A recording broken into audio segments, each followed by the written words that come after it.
कौने मास यति सामा कौने मास जेती हे दिल मोहनी सामा कौने तिथि लेती अवतार हे दिल मोहनी सामा कौने मास यति सामा कौने मास जेती हे दिल मोहनी सामा कौने तिथि लेती अवतार हे दिल मोहनी सामा कार्तिके में यति सामा कार्तिके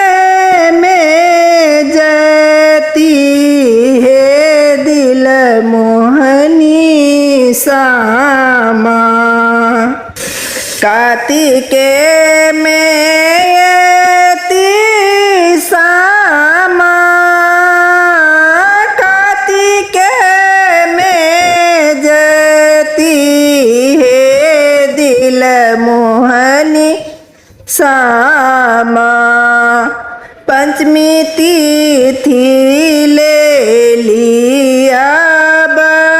अवतार हे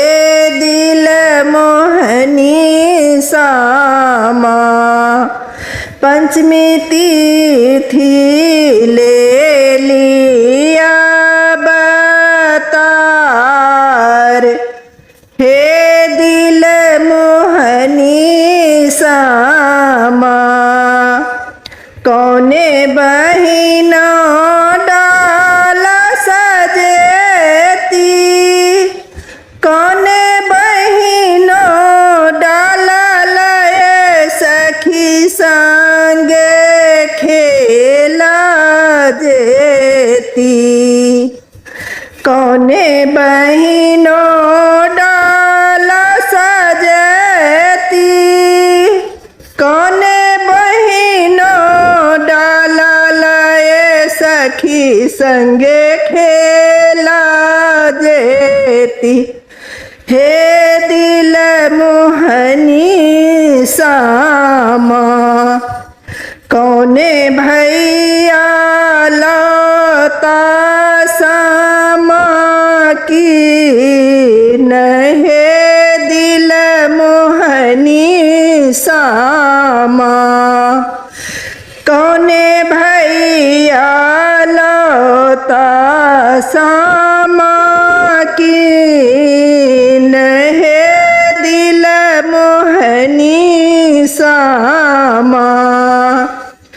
बड़की बहिनों डाला सजेती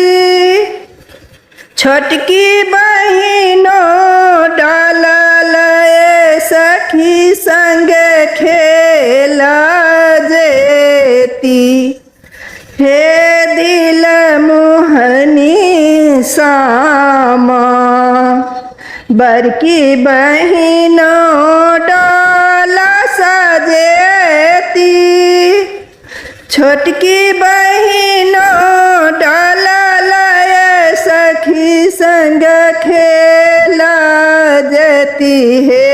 दिल मोहनी सामा सभे भैया सामा ललनी कीन हे दिल मोहनी सामा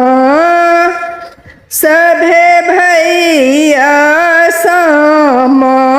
लाथिन कीन हे मन मोहनी सामा सभे भौजो के बरहनु आही बा દિલ મોહની સા